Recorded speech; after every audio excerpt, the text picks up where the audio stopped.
All of his co-workers were gone. What could it mean? Stanley decided to go to the meeting room. Perhaps he had simply missed a memo.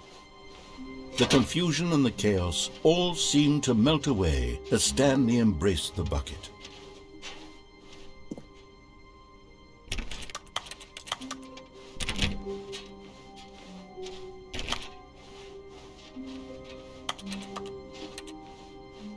Stanley clutched the bucket tightly to his chest and entered the door on his left.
Coming to a staircase, Stanley and the bucket walked upstairs to the boss's office.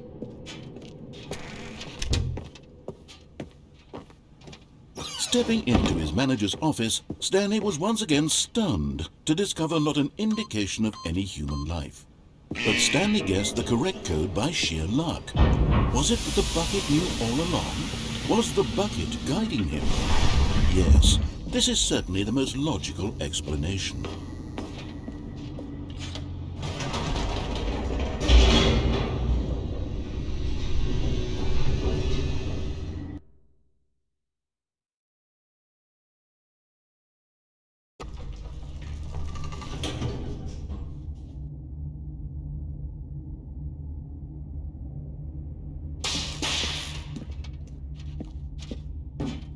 Stanley and the bucket walked straight ahead through the large door that read, Mind Control Facility.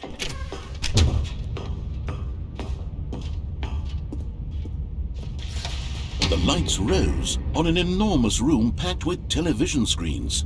What horrible secret did this place hold? Stanley and the bucket both wondered to themselves. But just as Stanley was about to proceed further into the mind control facility, he tripped and fell over the railing and into the dark void below.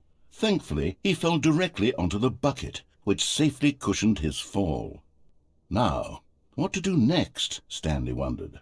Stanley and the bucket could find no way out of this enormous pit, and so eventually they decided that the best thing to do would be to simply get comfortable down here.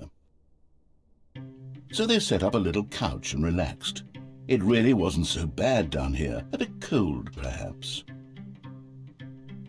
After some time had gone by, they installed a few shelves as well, and a sort of kitchenette that was useful for when the bucket was craving paninis. But it wasn't until the rugs and the standing lamps came in that it really started to feel like a home. In fact, after some time, Stanley realized that it had been ages since he had even thought of the mind control facility at all. He'd never gotten to fully explore what was up there, never been able to unearth the many mysteries of the mind control facility. This lack of closure began to eat at him. Soon he was dwelling on his regrets, and the state of their home slowly decayed as Stanley became withdrawn and neglected the cleaning. It unsettled the bucket deeply. Stanley wasn't usually like this. The bucket tried to reach out to him again and again, but to no avail. All Stanley could think about, all he could talk about, was going back, doing it over again, staying on the path. It was a mistake to leave the path. It was a mistake. It was a mistake. I need to do what the narrator says. I need to see the true ending.